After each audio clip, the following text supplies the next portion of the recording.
Bonjour à tous et bienvenue. Alors notre chaîne YouTube qui s'appelle Notion TV a pour but de vous apporter des notions qui vous permettront de maîtriser des sujets indispensables aujourd'hui pour le bon fonctionnement de votre entreprise si vous êtes entrepreneur ou bien d'une manière plus générale pour réaliser votre travail de la meilleure des façons possibles. Pour chaque sujet qu'on étudiera, on se basera sur un ou deux livres essentiels concernant notre sujet. Pour cette série sur le Lean Management, on se basera sur un livre de Jeffrey Liker qui s'appelle The Toyota Way, ou bien en français, le modèle Toyota. D'ailleurs, je vous recommande vivement de le lire. Cette série sur le Lean Management, appelée en français la gestion maigre ou la gestion sans gaspillage, se divise en une dizaine de vidéos très courtes, de 7 à 10 minutes, comme celle-ci par exemple. Et ce qui est super pratique, c'est que vous allez apprendre plein de nouvelles notions qui vont booster votre rendement, quel que soit votre domaine d'activité. Et vous allez voir que le Lean peut même vous aider dans votre vie privée d'une certaine façon. Et ce qui est encore plus intéressant que tout, c'est que tout ça, c'est gratuit. Alors c'est parti, on commence tout de suite. Alors ce qui est très important quand on commence d'étudier une nouvelle science ou une nouvelle méthodologie, c'est d'en connaître l'origine. C'est pourquoi ce premier volet va porter sur la naissance du Lean Management. Tout commence avec cet homme, Sakichi Toyoda. Alors non, ce n'est pas le fondateur de Toyota, mais bel et bien son père. Sakichi est né au Japon à la fin du 19e siècle, une période où le secteur agricole est dominant. Mais contrairement à la plupart de la population, Sakichi travaille dans la menuiserie avec son père. Jusqu'à que le gouvernement japonais commence à inciter la population à quitter le secteur primaire pour le secteur secondaire, autrement dit le secteur industriel. Et le secteur du tissage devient alors le plus répandu au Japon.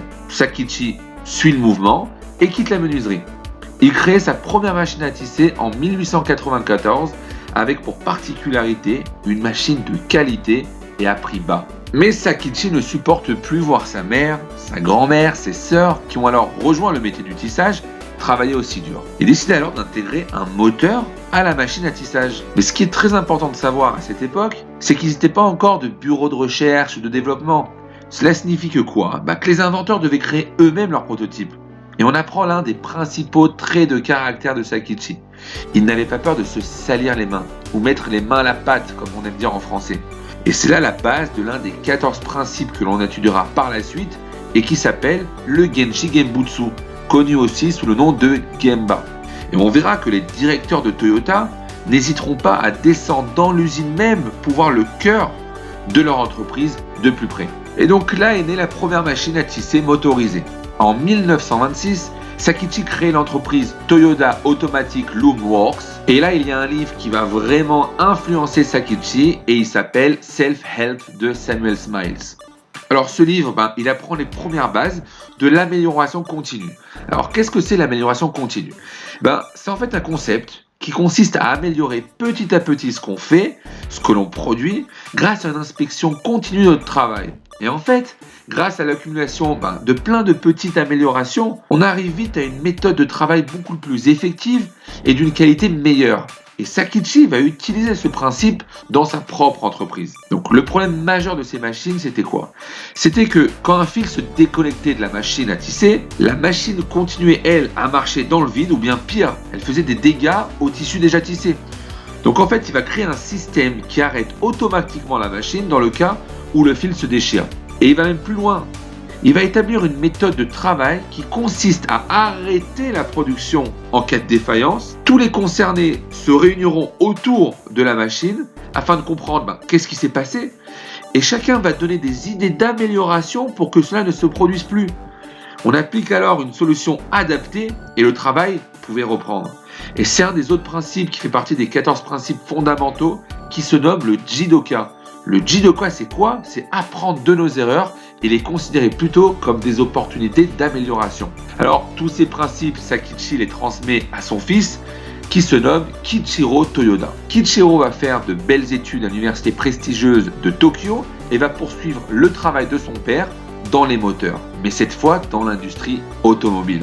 Et donc, il devient le créateur de l'entreprise Toyota, celle que vous connaissez tous aujourd'hui.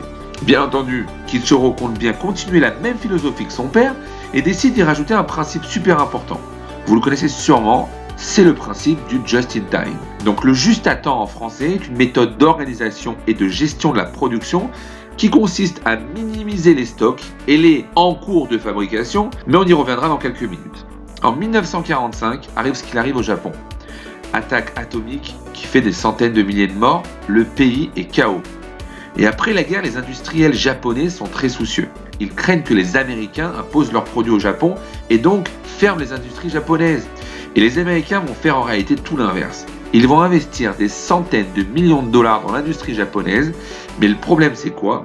C'est que comme la demande au Japon ne repart pas, Toyota, comme beaucoup d'autres industries, vont s'endetter. Il faut savoir que la dette de Toyota après la guerre était 8 fois supérieure à son capital. Bien sûr que l'une des solutions était de renvoyer du personnel, mais cela, à ce moment donné, était carrément contre la philosophie de Toyota, qui voyait dans l'entreprise avant tout un moteur, permettez-moi le jeu de mots, au service de la population. Kiichiro va donc établir une politique de réduction des dépenses. Il diminue de 10% tous les salaires, également ceux des cadres. Mais cela ne suffit pas, la crise est trop forte et Kiichiro est obligé de renvoyer 1600 personnes, avec toutefois des accords avec chaque employé. Bien évidemment, des manifestations ont lieu et là Kiichiro prend une décision très symbolique de la famille Toyota. Il démissionne. En fait, Kiichiro comprend qu'il n'est pas la personne adaptée pour faire face à cette crise et au lieu de penser à lui, il va penser avant tout à l'entreprise. C'est là un autre principe fondamental du lean management. Prendre une décision en regardant le long terme, même si à court terme, la décision fait très mal. Et c'est son cousin germain, Eiji Toyota, qui va le remplacer. La première chose que fait Eiji, c'est un voyage aux USA pour comprendre quelle est la solution pour réussir. Il faut savoir qu'à cette époque, Ford produit 9000 voitures par mois et Toyota seulement 900. Et donc, après sa visite aux USA, Eiji va faire comme tous les patrons qui reviennent d'une visite professionnelle, il va fixer des nouveaux objectifs. Et l'objectif principal est clair, égaler le bénéfice de Ford par voiture. C'est a priori un objectif qui paraît tout simplement impossible dans le sens où Ford utilisait l'économie d'échelle.